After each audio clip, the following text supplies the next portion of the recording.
João era faxineiro em um dos mais respeitados bancos da cidade, um edifício imponente de vidro e aço que parecia pulsar com a energia das grandes transações e dos negócios que moldavam a economia. Seu uniforme simples e seu olhar calmo, muitas vezes voltado para o chão que polia, faziam com que ele se tornasse quase invisível para a maioria dos funcionários e clientes que passavam por ele apressados. Mas João não era invisível para si mesmo. Ele carregava a dignidade de quem construiu sua vida, com o próprio suor, a sabedoria silenciosa de quem observa sem ser notado, e a complexidade de uma alma que já havia percorrido muitos caminhos antes de encontrar seu lugar na rotina daquele banco. Sua vida era uma tapeçaria de experiências, tecida com fios de resiliência e de uma inteligência subestimada. Ele não ostentava diplomas ou títulos, mas seus olhos viam o mundo de uma forma que poucos executivos, presos em suas planilhas e reuniões, conseguiriam sequer imaginar. No mesmo banco, em um andar mais elevado, operava o Dr. Ricardo, um dos diretores de banco mais promissores da instituição. Seu escritório era uma extensão de sua personalidade, impecável, moderno, adornado com arte abstrata e uma vista panorâmica da cidade. Dr. Ricardo era o arquétipo do sucesso moderno, jovem, ambicioso, articulado e sempre vestido em ternos que exalavam poder e confiança. Sua mente estava constantemente em ebulição, calculando riscos e oportunidades, e ele valorizava acima de tudo a eficiência e a imagem. Para ele, o mundo era um tabuleiro de xadrez onde cada peça tinha seu valor e sua função, e a aparência era, invariavelmente, o primeiro critério de avaliação. Ele se orgulhava de sua capacidade de ler as pessoas e as situações, de identificar a oportunidade antes que outros a vissem. Mas essa mesma habilidade, quando não temperada pela humildade, poderia se transformar em uma armadilha. A vida de Dr. Ricardo era regida pelos códigos do universo financeiro, onde a percepção, muitas vezes, valia tanto quanto a realidade. E ele, sem saber, estava prestes a ter sua percepção desafiada por algo que escapava completamente aos seus códigos. Canto daquele edifício, cada mancha persistente, cada atalho entre os corredores que os diretores nunca sequer notariam. Naquela manhã em particular, o burburinho de negócios parecia mais intenso que o habitual. As luzes dos escritórios já estavam acesas, e o café fresco preenchia o ar, misturando-se com o cheiro de papel e tinta. No terceiro andar, onde o Dr. Ricardo mantinha seu escritório, a tensão era palpável. João observava, com a discrição que a sua função lhe permitia, o vai e vem, apressado de secretárias e assistentes. Dr. Ricardo estava envolvido em uma transação de altíssimo nível, uma que prometia um ganho substancial para o banco e um grande prestígio para ele. A negociação era com um grupo de investidores estrangeiros, e a comunicação se dava por meio de videochamadas e documentos eletrônicos. No ápice dessa intensa atividade, enquanto João limpava o chão no corredor adjacente, o Dr. Ricardo surgiu à porta de seu escritório, gesticulando para sua secretária trazer mais documentos. Seus olhos vibrantes com a adrenalina do negócio varreram o corredor por um instante. Foi nesse exato momento que seu olhar cruzou com o de João, que pacientemente esfregava uma pequena mancha perto de um dos elevadores. Um breve instante, um milésimo de segundo, mas o suficiente para que um leve sorriso de canto de boca, quase imperceptível, florescesse nos lábios do Dr. Ricardo. Não era um sorriso de deboche ou malícia explícita, mas um daqueles sorrisos que a sociedade, muitas vezes cruel, reserva para as diferenças de status. Era um riso silencioso de quem, submerso em seu universo de números e poder, via no outro a confirmação de sua própria posição, um contraste que, de alguma forma, reafirmava sua própria importância. João sentiu o peso daquele olhar, o reconhecimento da sua posição hierárquica na estrutura social. Não era a primeira vez, nem seria a última, mas o evento se registrava em seu espírito, adicionando mais uma camada à sua já profunda compreensão da natureza humana, persistente, a dor da invisibilidade, da presunção do outro sobre sua história e suas capacidades. João não sentia raiva. A raiva era um luxo que ele raramente se permitia, pois sabia que corroía mais a quem a sentia do que a quem a provocava. Em vez disso, ele sentia uma tristeza mansa, uma resignação à dinâmica social que tanto exaltava o brilho e tanto negligenciava a essência. Ele havia aprendido há muito tempo que seu valor não estava no reconhecimento externo, mas na integridade de suas ações e na riqueza de seu mundo interior. Aquele olhar do banqueiro não definia João, mas revelava mais sobre o próprio Ricardo e sobre a teia de preconceitos em que todos, em maior ou menor grau, estamos enredados. João continuou seu trabalho, cada movimento do esfregão ritmado pela pulsação de sua própria calma. Seus pensamentos vagavam por caminhos distantes, lembrando-se de sua infância no Oriente Médio, das lições de seu avô sobre a importância da humildade e da sabedoria que não vinha dos livros, mas da vida. Lembrou-se de como aprendeu o português depois de chegar ao Brasil ainda jovem, um novo lar que o acolheu, mas que também o desafiava a cada dia a provar seu valor, não com palavras, mas com atitudes. Ele carregava consigo a riqueza de uma cultura milenar, a profundidade de uma língua que era muito mais do que um meio de comunicação. Era uma ponte para um modo de pensar, para uma história de civilizações.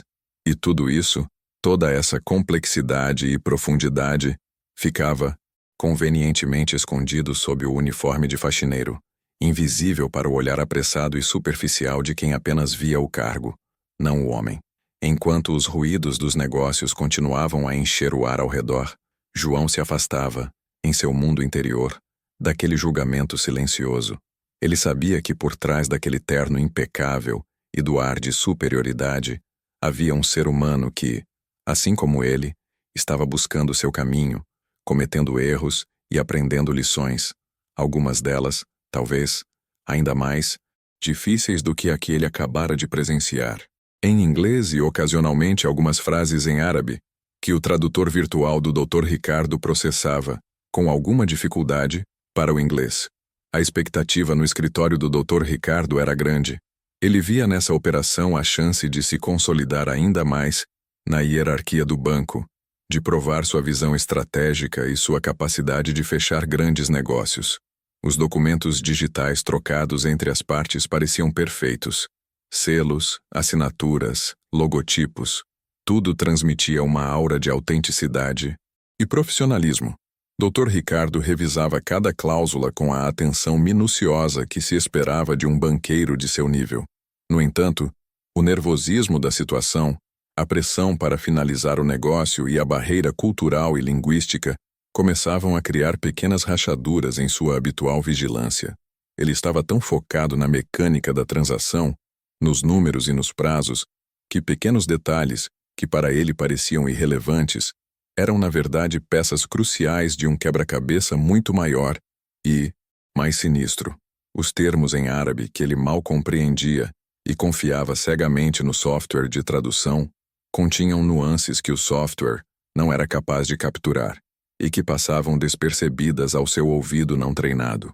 A voz do suposto investidor, embora polida, tinha certas entonações que, para um nativo, soariam ligeiramente incomuns, quase forçadas.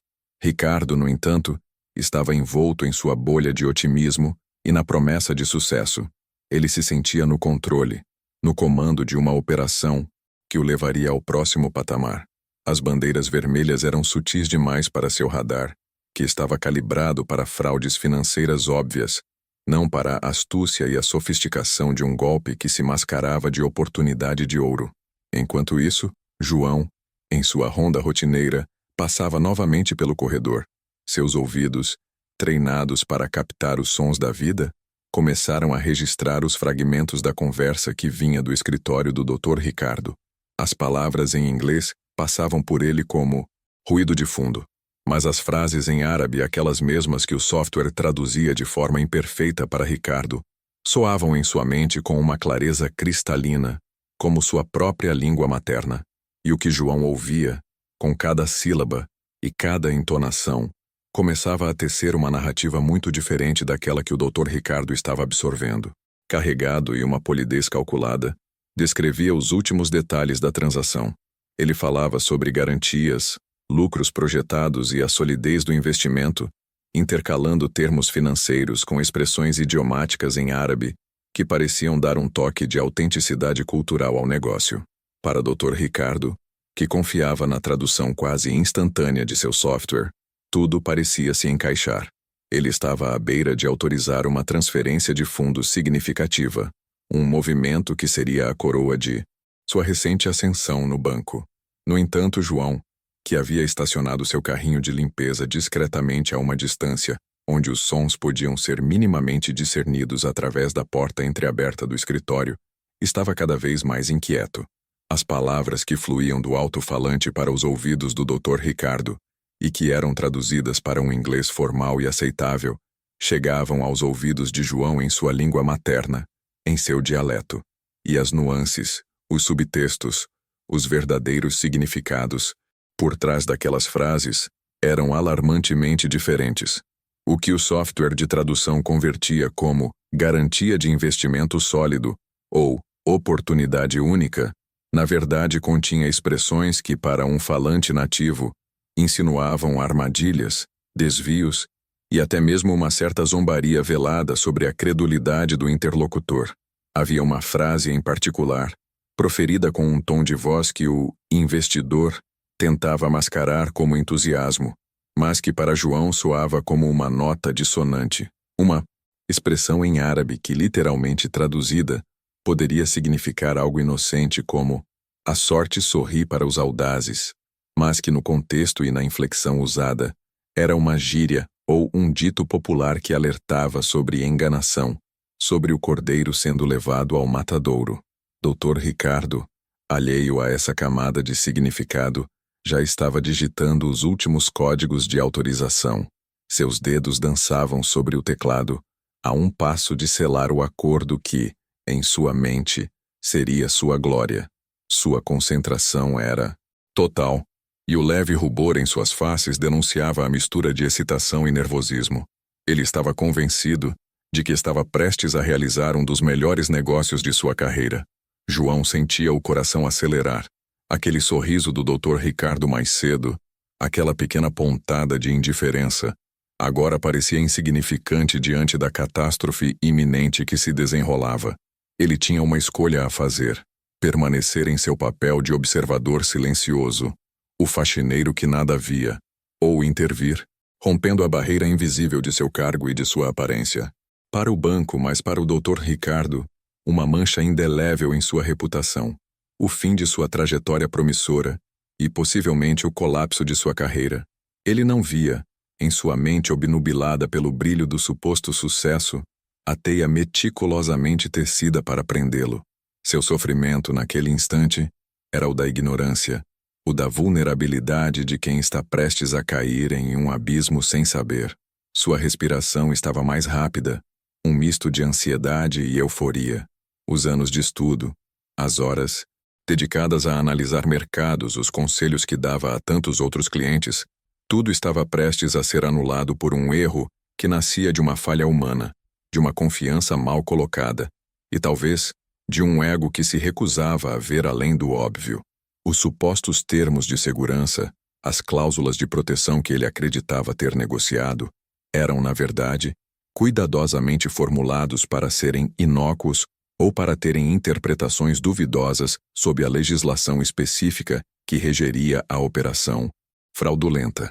O investidor estava prestes a dar o golpe final, com uma última frase em árabe, uma saudação de despedida que soaria inocente para quem não compreendesse a língua, mas que para quem a dominava era uma celebração antecipada da vitória do golpe. Era um momento de suspensão, onde o destino de milhões e a carreira de um homem balançavam na balança. Quantas vezes em nossa vida permitimos que as aparências nos enganem? Quantas vezes a verdadeira essência de uma situação ou de uma pessoa passa despercebida por nós? Pense nisso enquanto a história de João e Ricardo continua a se desenrolar, porque o próximo passo pode mudar tudo. Aberta, e João, o faxineiro, estava ali, parado no limiar, com uma expressão séria e um leve aceno de cabeça. O Dr. Ricardo franziu o senho, sua concentração bruscamente interrompida. Um sentimento de irritação inicial percorreu-o. "João, aconteceu alguma coisa?" perguntou ele com um tom que tentava disfarçar a impaciência, mas que revelava a surpresa e o incômodo pela interrupção. Aquele homem simples, com seu uniforme modesto, jamais havia invadido seu espaço de trabalho de forma tão direta. O suposto investidor na tela do computador também pareceu desconcertado, seu sorriso vacilando por um instante. João, no entanto, manteve a calma.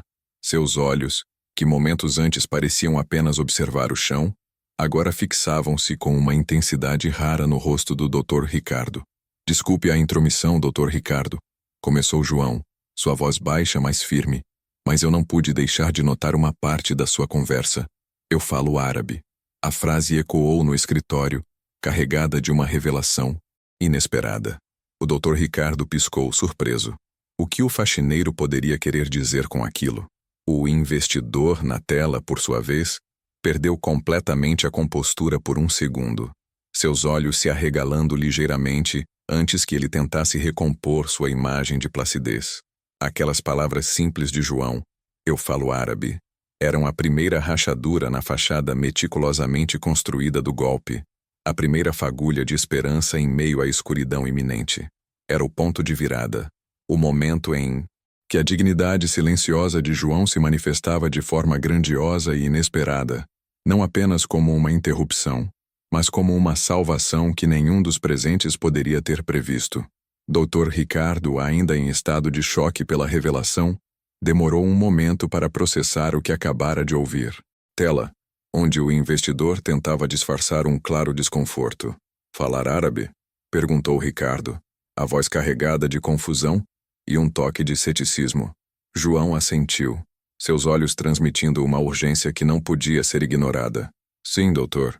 E o que eu ouvi há pouco, o que esse senhor acabou de dizer, não é o que seu tradutor está mostrando. Ele está usando uma linguagem que, para quem conhece, é um claro sinal de um golpe. Ele se aproximou um pouco mais da mesa, apontando para a tela com um gesto respeitoso. Essa última frase que ele proferiu, doutor, não é uma despedida cortês. É uma expressão árabe que, em um contexto como este, significa algo como o tolo mordeu a isca, e os termos que ele usou para descrever as garantias do investimento são, na verdade, termos técnicos para cláusulas que anulam a responsabilidade do investidor em caso de perdas, disfarçados em jargão financeiro que soaria convincente apenas para quem não entende a profundidade do idioma. A calma e a clareza de João eram impressionantes. Ele começou a traduzir os fragmentos da conversa que havia escutado, desvendando camada por camada a armadilha. Apontou para um parágrafo específico nos documentos digitais que estava sendo finalizado, explicando que a interpretação dada pelo suposto investidor não era a correta e que, na verdade, a redação original em árabe continha brechas que exporiam o banco a um risco colossal. As palavras de João eram precisas, suas explicações detalhadas e incisivas. Ele não apenas traduzia, mas contextualizava, revelando a intenção por trás de cada frase cuidadosamente escolhida pelos golpistas. Dr. Ricardo, inicialmente relutante, começou a ouvir com uma atenção crescente, seu rosto empalidecendo à medida que a gravidade da situação se tornava evidente. A ficha caía, lentamente no início, e depois com a força de uma avalanche. O frio na barriga, que antes era de excitação, agora era de pavor. Ele revisava mentalmente as últimas etapas da negociação, as minúcias que havia deixado passar, as sutilezas que seu software de tradução e sua própria ignorância linguística haviam mascarado. João não parou até que a imagem completa estivesse clara para Ricardo. O silêncio que se seguiu foi pesado, carregado de uma revelação dolorosa e uma gratidão avassaladora. O golpe, antes praticamente consumado, estava agora exposto em sua totalidade. As aparências, que quase haviam levado o Dr. Ricardo e o banco a uma catástrofe, foram desmascaradas por um homem cuja sabedoria estava escondida sob um uniforme simples. Negociação. Agora estava carregado de um alívio quase insuportável, misturado com a vergonha profunda que se instalou no Dr. Ricardo. Ele se sentia como um tolo, um ingênuo que havia permitido que sua ambição e sua confiança excessiva na tecnologia o cegassem para os perigos mais óbvios. A risada interna que ele havia tido mais cedo Aquele julgamento silencioso sobre a aparência de João agora queimava em sua consciência como uma brasa incandescente. A ironia era cruel. O homem que ele havia, desconsiderado, que ele havia relegado à invisibilidade, era o mesmo que acabara de salvá-lo de um desastre financeiro e profissional de proporções épicas. O Dr. Ricardo levantou-se lentamente, seus movimentos pesados, como se o peso da quase catástrofe tivesse se depositado em seus ombros. Ele caminhou até João, que ainda estava parado discretamente perto da porta. A habitual postura altiva do banqueiro havia desaparecido, substituída por uma humildade que ele raramente demonstrava. João, começou o Dr. Ricardo, sua voz embargada. Eu não sei o que dizer. Eu quase caí. Você me salvou. E eu fui tão cego, tão arrogante. Ele olhou para o chão, incapaz de encarar os olhos calmos de João. A confissão era difícil, mas necessária. Era o primeiro passo para confrontar não apenas a ameaça externa, mas também a falha interna, o preconceito enraizado que moldava sua percepção do mundo. João, vendo a sinceridade e a vulnerabilidade no olhar do banqueiro, apenas balançou a cabeça gentilmente. Não precisa agradecer, doutor. Eu apenas fiz o que achei certo. É minha língua. Eu entendi o que estava acontecendo. Qualquer um faria o mesmo. Mas Ricardo sabia que não era qualquer um. Não era qualquer um que possuía a dignidade e a sabedoria para intervir daquela forma, especialmente depois de ter sido, mesmo que sutilmente, subestimado. Aquele momento marcou uma reviravolta profunda para o Dr. Ricardo, não apenas no aspecto profissional, mas em sua própria percepção da vida e das pessoas ao seu redor. A história fosse contada aos seus superiores. João recebeu uma promoção, um aumento significativo e a oferta de uma nova posição na equipe de segurança, onde sua fluência em árabe e sua perspicácia poderiam ser utilizadas de forma mais estratégica. Mais importante do que as recompensas materiais, no entanto, foi a mudança na cultura do banco. A história de o banqueiro que riu do faxineiro por sua aparência no caixa, mas ele revelou falar árabe e o salvou do golpe, se espalhou pelos corredores como um sussurro de sabedoria, transformando-se em uma lenda interna. A direção do banco, sensibilizada pela história e pela falha de segurança que quase ocorreu, implementou um programa de valorização da diversidade e da inclusão, incentivando todos os funcionários a enxergar além das aparências e a reconhecer o valor em cada indivíduo, independentemente de sua função. As palestras e workshops focavam em empatia, em escuta ativa e na importância de não subestimar ninguém. O próprio Dr. Ricardo tornou-se um defensor fervoroso dessa nova cultura. Sua altivez anterior deu lugar a uma postura mais humilde e acessível. Ele passou a cumprimentar João não apenas com um sorriso, mas com um aperto de mão respeitoso, muitas vezes parando para conversar, buscando sua perspectiva sobre assuntos que iam muito além do trabalho. Percebeu que a verdadeira inteligência não residia apenas nos títulos e nos diplomas, mas na experiência de vida, na capacidade de observar e na sabedoria que emana da humildade.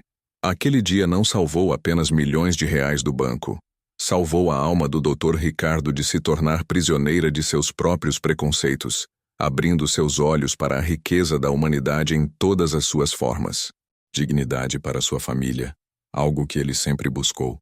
No entanto, sua perspectiva sobre o evento permaneceu profundamente humilde. Para ele, não foi um ato de heroísmo, mas uma simples e inevitável ação de um ser humano que possuía uma informação crucial e a responsabilidade de usá-la.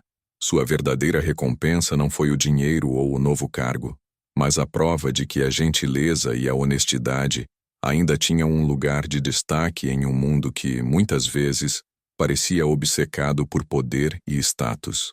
João não se via como um herói, mas como um elo em uma corrente, uma parte da humanidade que, em momentos de crise, é chamada a agir. Ele entendia que sua vida, marcada por migrações, adaptações e o constante desafio de se provar, havia lhe dado uma lente única para ver o mundo. Suas origens, sua língua materna, que antes pareciam apenas um detalhe pessoal, tornaram-se o pivô de uma salvação, Sua quietude e seu hábito de observar sem intervir haviam lhe permitido captar os detalhes que outros, em sua pressa e foco, haviam perdido. A história de João não se tornou uma lenda por sua dramaticidade, mas por sua simplicidade e pela profundidade de sua mensagem. Era uma narrativa sobre o valor oculto, sobre a sabedoria que reside nos lugares mais improváveis, e sobre a dignidade que se mantém intacta, mesmo diante do desprezo. O seu legado não era o de um homem que derrubou gigantes, mas o de um homem que, com um ato de discernimento e coragem silenciosa, restaurou a fé na capacidade humana de enxergar além do óbvio, de valorizar o ser humano por aquilo que ele realmente é, e não apenas pelo que ele aparenta ser. Ele continuou a ser o João de sempre, com seus olhos sábios e seu sorriso discreto, mas agora com um reconhecimento que ia além das paredes do banco, tocando a vida de todos que ouviam sua história.